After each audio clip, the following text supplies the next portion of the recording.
안녕하십니까. 엉덩이 대장 장편환내과 이성건입니다. 증문즉답 치료 두 번째 시간인데요. 대본도 없이 어떻게 이렇게 얘기를 잘하냐고 저한테 다들 얘기하시지만 제가 외과 전문이 되는데 11년, 장편환내과 개원하기 전까지 20년 넘게 걸렸기 때문에 찌르면 나옵니다. 질문 주시죠.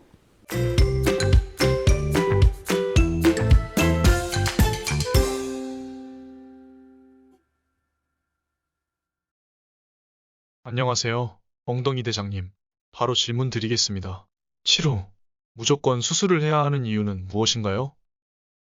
수술 말고는 답이 없으니까요.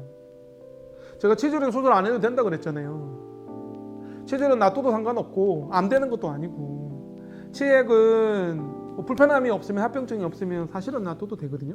있는데도 불구하고 불편함이 없는 경우도 되게 많으시니까 굳이 수술할 필요 있냐라는 게 제 생각인데, 치료는 답이 없어요. 치료는 약으로 안 좋아져요. 치료는 항생제 쓴다고 안 좋아지거든요.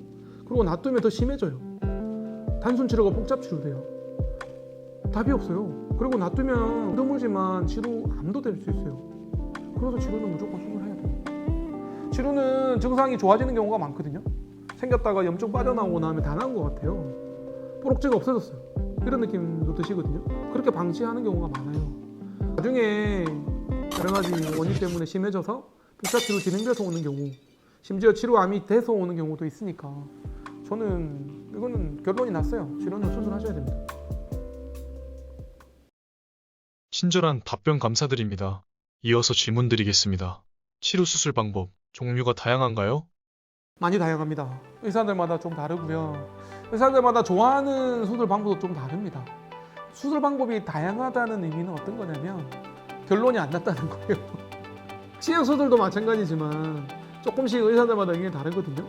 그리고 계속 새로운 방법들이 나오고 있지만 그 새로운 방법도 안 좋다는 결론이 나서 사장되는 경우도 있고 없어지는 경우도 있단 말이에요. 한 7, 8가지 방법이 있는데요. 이슈가 됐다가 사장된 거 되게 많아요. 최근에 나온 방법도 또 좋다고 얘기 났다가 또 재발률이 많아서 또 점점 이제 수술하는 의사들이 좀 줄어들고 이런 방법도 있고, 계속 또 새로운 방법이 좋다고 주장하는 선생님들도 계시고, 그래서 되게 수술 방법이 다양합니다. 그래서 의사들마다 또 좀 다르고요.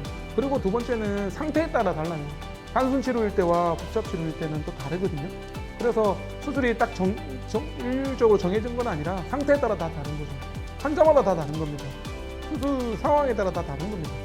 그래서 농담 삼아 치액 수술은 100가지 치액이 있으면 수술법이 100가지 있다 이렇게 얘기할 정도로 다 다르거든요.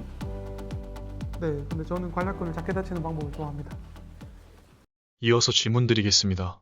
치료에 걸렸는데 통증이 없는 상태입니다. 집에서 저녁 같은 걸로 치료가 가능할까요? 수술을 하신 상태예요? 수술 안 하셨으면 수술하셔야죠.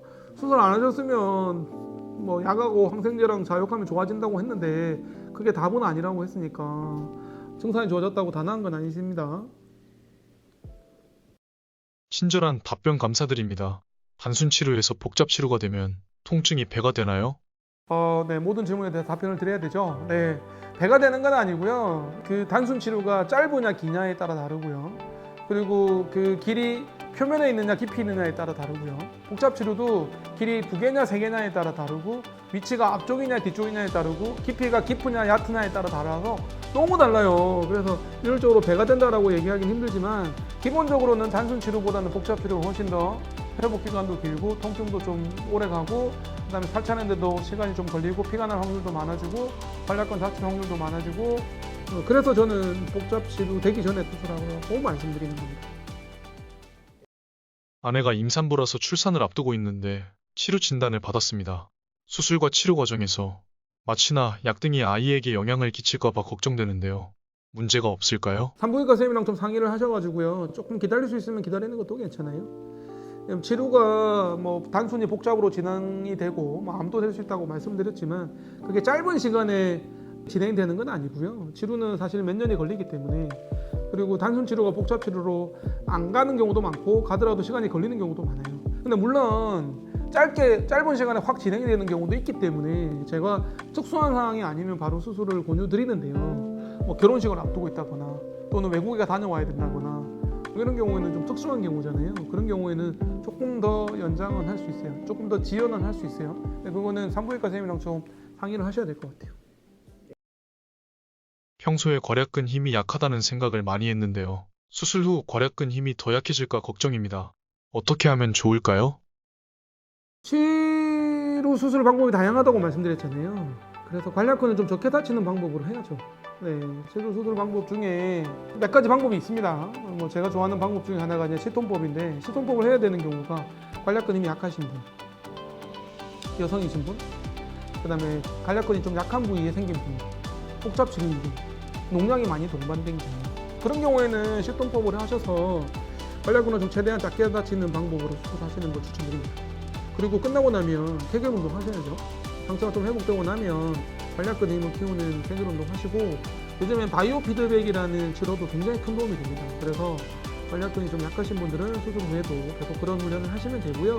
중요한 건 관략근을 좀 적게 다치는 수술을 하는 게 가장 중요하겠습니다.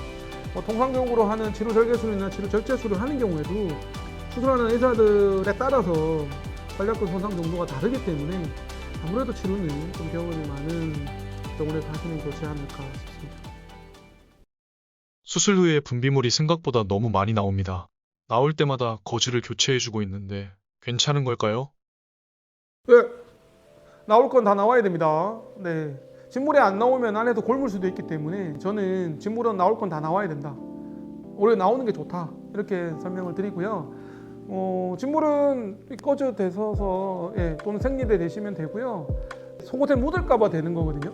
그거를 꼭 흡수를 해야만 되는 건 아니에요. 그래서 또 너무 걱정이신 분들은 막 꺼져를 너무 자주 가시는 분도 계시거든요. 그것 때문에 막 스트레스 받는 분도 계신데 굳이 그렇게까지는 안 하셔도 됩니다.